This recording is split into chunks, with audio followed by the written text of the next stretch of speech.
Bab 1736. Keluarga Takahashi. Keduanya kaget. Ishak berseru, "Tuan, apakah keluarga Takahashi akan menyerangmu?" Charlie mengangguk, "Mereka ingin mengikutiku dulu, lalu menemukan kesempatan yang cocok untuk membunuhku."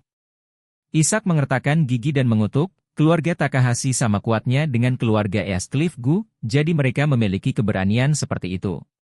Charlie tersenyum dan berkata, orang-orang masih sangat kuat setidaknya di tanah seluas 3 acre di Tokyo ini. Setelah itu, Charlie bertanya kepadanya, apakah mobil berpendingin telah ditemukan? Menemukannya. Ishak berkata, kami membeli kotak freezer untuk mengangkut makanan laut langsung dari pasar makanan laut dengan harga tinggi. Kami melaju sebelum mobil sempat menurunkan kargo. Charlie bertanya, menurut itu, gerbong masih beku, kan?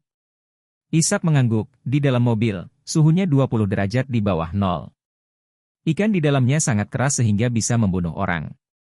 Charlie berkata dengan puas, oke, Anda dan Tuan Orvel mengangkat orang ini dan memindahkannya ke dalam mobil sebelum membeku.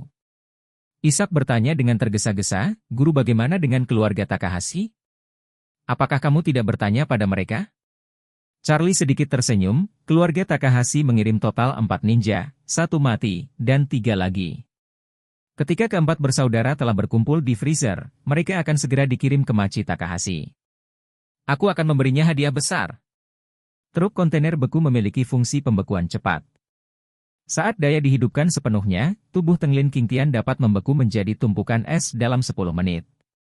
Sebelum beberapa orang meletakkan Tenglin Qingtian di wadah freezer, Charlie melepas penutup kulit sapi yang menyimpan shuriken darinya, berencana menggunakannya untuk orang lain. Setelah itu, Charlie memberitahu bawahan Ishak yang mengemudi, pertama-tama Anda mengemudikan mobil ke tempat tersembunyi dan memarkirnya dengan benar. Ingatlah untuk tidak memotong oli dan daya truk berpendingin. Pastikan wadah terus mendingin. Saya ingin mengirim 4 patung es ke Machi Takahashi. Jangan melihat ke belakang.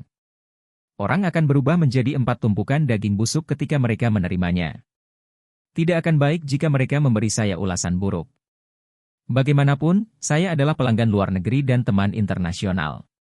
Bawahan itu mengangguk dengan cepat dan berkata, jangan khawatir, kita harus mengatur mobil ini dengan benar. Ishak bertanya pada saat ini, Tuan, kita akan ke pemberhentian berikutnya di Osaka. Akankah mobil ini mengikuti kita? Apakah itu akan diberitahu oleh pihak lain? Charlie berkata, pada prinsipnya, kemanapun kita pergi, mobil ini akan pergi kemanapun kita pergi, tapi tidak perlu mengikuti kita dengan saksama. Jika kita berangkat besok, biarkan mobil ini berangkat sebelum 2 jam sebelumnya. Ishak segera mengangguk, oke. Charlie melambaikan tangannya, kalian bertiga kembali. Saya akan menangani adegan itu dan kembali sendiri. Ishak bertanya dengan tergesa-gesa, apakah ada yang bisa saya bantu? Atau aku akan tinggal? Tidak. Charlie berkata dengan ringan, saya akan kembali setelah saya selesai menanganinya. Ini juga akan mencegah sekelompok orang melihat petunjuk. Melihat ini, Ishak mengangguk dan berkata, Tuan karena ini masalahnya, maka aku dan Tuan Orvel akan kembali dulu. Setelah Ishak dan Emer Orvel pergi, Charlie menangani beberapa jejak di taman. Dia menemukan semua pedang 6 tangan di Tenglin Qingtian. Dia tidak membuang pedang bertangan 6 itu, tetapi memasukkan semuanya kembali ke dalam kotak kulit sapi dan menyimpannya di sampingnya. Setelah itu, noda darah di tanah juga dibersihkan olehnya, tidak meninggalkan jejak. Setelah melakukan semua ini, dia sendirian, berjalan kembali ke hotel dengan santai. Bab 1737. Kedua junior Tenglin sedang mengawasi di sekitar lobi hotel. Melihat Charlie kembali ke hotel tanpa insiden, mereka langsung memberitahu Tenglin. Di saat yang sama, mereka berdua terkejut di saat yang bersamaan. Orang ini sepertinya baru saja keluar jalan-jalan, dan tidak bisa melihat apa-apa. Bukankah Tenglin Qingtian bertindak bersamanya untuk jejak perkelahian dengan orang lain? Alasan mengapa mereka berpikir demikian adalah karena keduanya merasa bahwa meskipun kekuatan Tenglin Qingtian tidak sebaik Charlie, itu pasti tidak akan begitu lemah. Jika dia mengalami kecelakaan sekarang, maka lawannya akan terluka sedikit, dan sangat mustahil untuk terlihat seperti tidak terjadi apa-apa. Tenglin, yang telah memasang beberapa bag di kamar Charlie, diam-diam keluar dari kamar Charlie, dan kemudian memberitahu mereka melalui interkom, masuk ke kamarku. Faktanya, begitu Charlie memasuki pintu, dia memperhatikan napas kedua orang ini. Lagi pula, mereka mengikutinya dari Tokyo ke Nagoya, dan dia sudah akrab dengan keempat orang ini sampai batas tertentu. Melihat orang-orang ini menunggunya di lobi hotel, Charlie tahu bahwa mereka pasti punya rencana. Jadi dia naik lift kembali ke kamarnya dengan tenang. Begitu dia memasuki pintu, dia merasakan perasaan familiar lainnya di udara. Dari warisan, 9 kitab suci surgawi, Charlie tahu bahwa setiap orang memiliki aura unik mereka sendiri. Nafas yang disebut seperti medan magnet dalam fisika. Seorang yang hidup berbadan besar, tidak peduli seberapa baik dia menyembunyikan sosoknya, jika dia tidak memiliki kemampuan seperti Charlie, sulit untuk menyembunyikan nafasnya. Ini seperti mobil berjalan, betapapun ramah lingkungannya pasti akan mengeluarkan sedikit gas buang, dan knalpot akan tetap mengudara saat mobil hilang. Namun, bau gas buang dapat dideteksi oleh siapa saja yang memiliki indera penciuman yang tajam. Akan tetapi, nafas samar seseorang mudah menghilang, dan kecuali organ indera sangat sensitif, mustahil untuk mendeteksinya. Tenglin mengira dia bersembunyi dengan baik, tetapi dia tidak menyangka bahwa Charlie akan memperhatikan jejak yang dia tinggalkan begitu dia memasuki ruangan. Jadi Charlie dengan tenang melihat sekeliling di dalam ruangan dan menemukan beberapa serangga nirkabel tersembunyi di bagian belakang furnitur, bagian bawah sofa, dan langit-langit. Melihat ini, Charlie tidak bisa membantu tetapi mencibir. Karena teman-teman ini bahkan menggunakan penyadapan telepon, dan dia tidak melakukan permainan untuk mereka, dia sangat menyesal atas pengaturan mereka yang merepotkan. Jadi dia mengeluarkan ponselnya dan mengirim pesan teks WeChat ke Ishak dan Orvel, kamar saya disadap. Tuan Orvel tidak akan datang ke kamarku untuk saat ini. Orang tua akan bekerja sama denganku dalam sebuah pertunjukan nanti. Ishak buru-buru mengirim pesan teks menanyakan pengaturan apa yang dia punya. Charlie mengiriminya beberapa baris kalimat yang dia mainkan secara langsung, dan kemudian mengiriminya suara, "Pak Tua, datanglah ke kamarku." Setelah setengah menit, Ishak mengetuk pintu rumah Charlie. Ketika pintu ditutup, Charlie berbicara dengan gugup, "Orang tua, aku merasa Nagoya agak aneh." Ishak buru-buru mengikuti naskah Charlie dan bertanya, "Tuan, apa yang Anda maksud dengan aneh?" Charlie berkata dengan cemas, "Saat aku berjalan-jalan barusan, aku selalu memiliki perasaan aneh, seolah-olah seseorang telah mengikutiku." "Tidak, Tuan." Ishak buru-buru berkata, "Kami telah meninggalkan Tokyo, dan kami pergi ke Yokohama di tengah, dan sekarang kami berada di Nagoya. Mungkin tidak ada yang akan mengikuti kita ke sini sepanjang waktu?" Sulit untuk mengatakannya. Charlie menghela nafas, "Saya memainkan Bestard itu di jalanan Tokyo. Sepertinya dia punya latar belakang EDMN. Seperti kata pepatah, naga yang kuat menekan ular lokal. Kami keluar dan memprovokasi keluarga besar setempat. Ini masih sedikit merepotkan." Saat ini, di kamar Tenglin, mereka bertiga sudah tercengang ketika mendengarnya di radio. Yang ketiga berseru, "Saudaraku, aku mendengar apa maksud orang ini, dia sepertinya tidak bertemu King Tian secara langsung." Tenglin menghentikannya dengan gerakan, dan berkata, "Terus dengarkan." Saat ini, Ishak berkata lagi, "Tuan, apakah Anda sedikit terlalu sensitif? Saya tidak merasa ada yang mengikuti kita." Bab 1738. Charlie berkata dengan sangat serius, "Saya selalu merasa ada sesuatu yang salah. Baru saja ketika saya keluar untuk berjalan-jalan, saya secara tidak dapat dijelaskan mendengar seseorang di belakangnya sepertinya berkelahi, dan ada suara senjata bertabrakan, tetapi saya melihat ke belakang, apa? Tidak ada apa-apa." Ishak berpikir sejenak, dan berkata, "Guru, saya pikir Anda masih terlalu sensitif. Mungkin Anda mengalami halusinasi pendengaran. Ini masih kurang tepat." Charlie mendecakkan bibirnya, "Gerakan yang kudengar sangat kacau. Tampaknya beberapa orang menyerang sebentar, dan kemudian seseorang meronta dan merintih seolah-olah mulut mereka tertutup, menunggu saya untuk mengikutinya. Saat mengikuti suara saya datang, ada genangan darah di tanah, dan ada juga sepatu. Sepatu itu sangat aneh." Ishak berkata, "Tuan darah mungkin astupil." "Soal sepatu, apa yang aneh dengan sepatu?"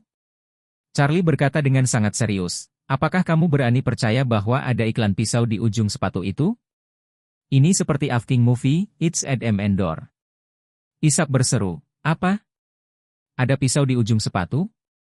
Bukankah ini terlalu aneh? Di kamar Tenglin, ketika mereka mendengar kata-kata Charlie, ketiganya tampak ketakutan. Anak kedua berkata dengan ngeri, "Saudaraku, ini seharusnya sepatu ninja King Tian." Tenglin juga menjadi gugup dan mengerutkan kening. Menurut apa yang dia katakan, mungkinkah King Tian disakiti oleh orang lain? Yang ketiga menambahkan saat ini, sangat mungkin bahwa dia juga seorang ninja. Di sisi lain, Ishak bertanya pada Charlie, "Tuan, apakah menurutmu ini ninja Jepang yang legendaris?" Charlie mengangguk dan berkata setuju, "Saya pikir itu mungkin juga." Ishak bertanya dengan rasa ingin tahu, "Apakah kamu kebetulan melihat ninja bertarung dengan ninja?" Charlie mengerang, "Saya selalu berpikir itu seharusnya tidak terlalu kebetulan. Aku merasa samar-samar dalam hatiku bahwa mungkin masalah ini ada hubungannya denganku." "Tidak mungkin?" Ishak berseru, "Menurutmu, apakah itu karena seseorang ingin menangkap belalang sembah padamu, dan kemudian diikuti oleh Oriole lain?" Charlie berkata, "Hantu itu tahu, itu mungkin, jadi menurutku tempat di Nagoya ini agak aneh. Ayo selesaikan pekerjaan kita secepat mungkin dan pergi secepat mungkin." Ishak mendengus dan berkata, "Guru, saya akan membuat pengaturan untuk tiba di bandara pada tengah malam, dan pabrik farmasi akan memulai produksi percobaan di pagi hari. Selama produksi uji coba baik-baik saja, ayo tinggalkan tempat ini lebih cepat dari yang direncanakan." "Baik." Charlie menghela napas dan mengutuk dengan suara rendah, "Ini benar-benar menjengkelkan. Saya tidak pernah khawatir tentang itu sejak saya berada di Jepang. Jika saya tidak segera mundur kali ini, saya mungkin harus terlibat dalam perselisihan keluarga besar Jepang." Karena itu, Charlie melambaikan tangannya dan berkata, "Oke, kamu kembali dan memberitahu semua orang untuk tetap waspada untuk menghindari kesalahan matching." "Baik." Setelah Ishak selesai berbicara, dia meninggalkan kamar Charlie. Saat ini, Tenglin sedikit bingung. Dia dan dua adik laki-lakinya merasa bahwa apa yang dikatakan Charlie seharusnya benar. Ada 4 alasan. Pertama, mustahil bagi Charlie untuk mundur tanpa cedera setelah memulai latihan dengan Tenglin King Tian. Kedua, Charlie tidak bisa mendeteksi serangga di ruangan itu, jadi dia tidak harus berbaring di kamar dan bertindak. Ketiga, Charlie menyebutkan sepatu ninja Tenglin King Tian, dan menyebutkan pisau pendek yang disembunyikan di sepatu ninja. Fitur ini sangat rahasia. Dengan ketiganya memahami Tenglin King Tian, mustahil bagi Tenglin King Tian untuk menggunakan tangan ini untuk menekan bagian bawah kotak ketika itu bukan pilihan terakhir dan harus bekerja keras. Keempat, Charlie hanya mengatakan bahwa dia mendengar bahwa ada banyak orang yang berkelahi, dan hanya ada satu orang yaitu Tenglin King Tian. Jika banyak orang bertempur, itu akan membuktikan bahwa dia disergap oleh banyak orang, jadi ini juga benar dengan menghilangnya dia secara tiba-tiba. Baik. Setelah menganalisis semua ini, Tenglin mengertakkan gigi dan berkata, "Semua ini menunjukkan fakta, dia menjadi sasaran kelompok ninja lain." Kakak laki-laki kedua Tenglin berseru dan bertanya, "Saudaraku, menurutmu siapa itu?" Tenglin berpikir sejenak, dan berkata dengan serius, "Kami tidak pernah menyinggung keluarga ninja pada hari kerja, jadi kurasa orang yang melakukannya di King Tian kemungkinan besar adalah musuh keluarga Takahashi." Junior ketiga segera menampar pahanya, "Sialan, apakah itu keluarga itu?" Bab 1739. Saat ini, Tokyo, Jepang. Machi Takahashi mengakhiri pembicaraan seharian penuh dengan Shifei dan Shio. Pembicaraan kedua belah pihak bisa dikatakan sangat mendalam, dan kedua belah pihak sangat puas satu sama lain. Ini terutama karena Shifei dan Shio merasa bahwa Machi Takahashi orang ini sangat baik, dan dia tidak perlu membimbingnya sendiri untuk membunuh keluarga itu. Dia sudah memiliki kesadaran ini. Kedua, juga karena, untuk menyelesaikan kerja sama secepatnya, Takahashi sengaja melepas beberapa persentase poin dari bagi hasil pada ketentuan kerja sama tertentu. Shifei awalnya ingin berbicara tentang perjanjian kerja sama 3 hingga 7 berikutnya. Baik itu dengan keluarga Takahashi atau keluarga itu, hanya 30% dari keuntungan yang akan diberikan kepada mereka. Tetapi yang tidak dia duga adalah bahwa Takahashi sendiri mengurangi bagi hasil yang diharapkannya menjadi 25%. Bahkan Shio merasa bahwa target kerja sama ini pada dasarnya bisa diselesaikan, yaitu keluarga Takahashi. Sedangkan untuk keluarga itu, tidak perlu ada negosiasi. Tetapi karena reputasi bisnis, saudara kandung memutuskan untuk berbicara dengan keluarga itu sebelum mengambil keputusan akhir. Lagi pula, Sebelum dia datang, dia telah membuat janji dengan seseorang dari keluarga itu, dan dia tidak bisa begitu saja menendang lawannya sebelum dia bertemu. Oleh karena itu, bahkan jika mereka hanya berjalan melalui adegan, mereka tidak dapat membiarkan keluarga Su berbicara. Ini adalah bidang bisnis. Bahkan jika dia telah mengasah pisaunya secara diam-diam dan akan menyembelih orang lain untuk makan daging, dia akan tetap sangat sopan di permukaan, dan bahkan memanggilnya saudara laki-laki dan perempuan. Machi Takahashi memang orang yang pintar. Dia tahu bahwa keluarga itu tidak pernah bisa menawarkan persyaratan yang lebih baik daripada keluarga mereka sendiri. Bahkan jika keluarga itu dapat menerima 25% bagian dari tagihan tersebut, mereka tidak dapat mengambil inisiatif untuk melamar keluarga Su untuk bersatu dengan keluarga Su untuk membunuh. Lagi pula, saat berbisnis di masa damai, kebanyakan orang takut berteriak dan membunuh. Bahkan jika mereka memiliki ide ini, mereka masih bersembunyi di dalam hati mereka dan takut untuk berbicara. Takehiko tidak tahu rencana jahat keluarga Su, dan tentu saja tidak mungkin untuk secara aktif memenuhi selera mereka. Tapi dia berbeda. Dia telah membuat kesalahan dan telah mengetahui kartu Hol Su sebelumnya. Oleh karena itu, dia percaya bahwa keluarga Su pada akhirnya akan memilih dirinya sendiri. Saat itu, keluarga Takahashi juga akan menjadi yang teratas di Jepang. Tepat ketika dia bersemangat tentang ini, dia tiba-tiba menerima telepon dari Teng Lin. Melihat itu panggilannya, Machi Takahashi langsung teringat pada pria Tionghoa yang menghapus lengan putranya di jalan. Insiden ini hanyalah rasa malu terbesar yang diderita keluarga Takahashi selama bertahun-tahun. Setiap kali dia memikirkannya, Takahashi benar-benar marah. Jadi dia segera menghubungkan telepon dan bertanya dengan suara dingin, "Teng Lin, bagaimana masalahnya? Di mana Bestard itu sekarang?" Teng Lin buru-buru berkata, "Tuan Takahashi, sesuatu telah terjadi dengan kecelakaan. Jika tebakanku benar, adik laki-lakiku seharusnya sudah mati sekarang, dan tidak ada mayat." Bab 1740. Apa? Takahashi berseru kaget. Maksudmu, Teng Lin Qingtian sudah mati? Siapa yang melakukannya? Apa itu orang Cina? Tidak. Teng Lin berkata dengan ekspresi muram, ada kemungkinan besar bahwa keluarga ninja lain melakukannya. Keluarga ninja lain? Takahashi Machi mengerutkan kening. Apakah kamu memprovokasi seseorang? Tidak.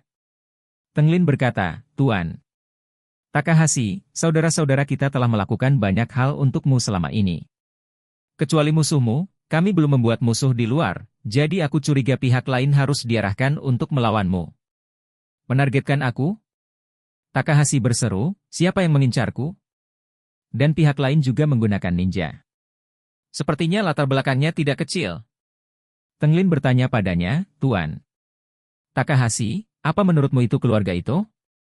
Sejauh yang saya tahu, keluarga Koga yang terkenal di keluarga ninja selalu dekat dengan mereka. Ini, Takahashi juga sedikit bingung. Dia tidak tahu apa yang terjadi pada Teng Lin Qingtian dan siapa yang dibunuh olehnya. Jadi saya berpikir dalam hati, tidak banyak keluarga ninja di Tiongkok. Kecuali ninja dari keluarga itu, keluarga yang tersisa sepertinya tidak perlu menjadi musuhku. Mungkinkah anjing tua itu, Takehiko itu, juga berencana membunuhku? Pada saat ini, Machi Takahashi, karena dia awalnya ingin membunuh Takehiko, dia merasa agak praduga di dalam hatinya bahwa Takehiko mungkin juga berencana untuk bunuh diri. Sepertinya semua orang adalah pendekar pedang, dan mereka ingin membunuh satu sama lain. Memikirkan hal ini, dia berseru, kali ini keluarga besar Tionghoa datang ke Tokyo untuk menemuiku lebih dulu. Takehiko pasti sangat marah, mungkin dia mengincarku. Dan kurasa, dia sekarang menunggu untuk membahas kerja sama dengan keluarga Su. Untuk meninggalkan kesan yang baik pada keluarga Su, dia tidak berani secara langsung menindasku saat ini, jadi dia menindasku terlebih dahulu. Saya memperkirakan tujuan itu. Itu untuk melemahkan kekuatan saya terlebih dahulu, dan kemudian perlahan-lahan membersihkan saya. Teng Lin buru-buru bertanya, Tuan Takahashi, apa yang harus kita lakukan sekarang? Takahashi benar-benar memikirkannya untuk waktu yang lama, mengertakkan giginya dan berkata dengan suara yang dalam, Teng Lin, kamu telah menjadi orang yang rendah hati akhir-akhir ini, dan kamu akan mengirim lebih banyak orang untuk menonton Bestard secara diam-diam dan menunggu beritaku. Setelah saya berhasil menandatangani kontrak dengan keluarga Su, pertama-tama saya akan menyingkirkan Bestard itu. untuk menurunkan rasa malu keluarga Takahashiku. Tenglin segera berkata, Tuan Takahashi yang baik, saya pasti akan memenuhi misi saya. Machi Takahashi berkata lagi, selain itu, Anda akan memobilisasi sekelompok orang dari keluarga Anda untuk bergegas ke Kyoto dalam semalam. Pergi ke Kyoto? Tenglin bertanya dengan heran, Tuan Takahashi, mengapa saya harus mengirim orang ke Kyoto? Machi Takahashi berkata dengan dingin, bayi perempuan Takehiko telah pulih di Kyoto sejak dia terluka. Anda akan memantaunya dengan cermat. Ketika saya mulai dengan Takehiko, saya tidak ingin meninggalkan masalah, jadi putrinya Nanako juga harus mati. Selain itu, ada baiknya saya memantau Nanako terlebih dahulu. Jika Takehiko berani menyerangku, maka aku akan menggunakan putrinya sebagai ancaman dan memaksanya untuk mendikte dia. Dengan cara ini, saya akan memiliki asuransi ganda. Tenglin segera berkata, saya mengerti Tuan Takahashi, maka saya akan memberitahu keluarga, segera mengatur personel untuk pergi ke Kyoto, dan diam-diam mengawasi putri Takehiko. Machi Takahashi mengertakkan gigi dan berkata, Tenglin, kamu harus memastikan bahwa selama aku menelepon, orang-orangmu akan segera membunuh Nanako. Tenglin berjanji, jangan khawatir, Tuan, saya harus berusaha sekuat tenaga. Takahashi bersenandung, dan berkata, Tenglin, jangan khawatir, setelah Anda bekerja sama dengan saya untuk menghancurkan keluarga itu, saya pasti akan memberi Anda gaji yang sangat besar, dan kemudian tunjangan pembayaran yang murah hati untuk junior Anda. Tenglin Bubu berkata, kalau begitu saya ingin berterima kasih kepada Tuan Takahashi sebelumnya.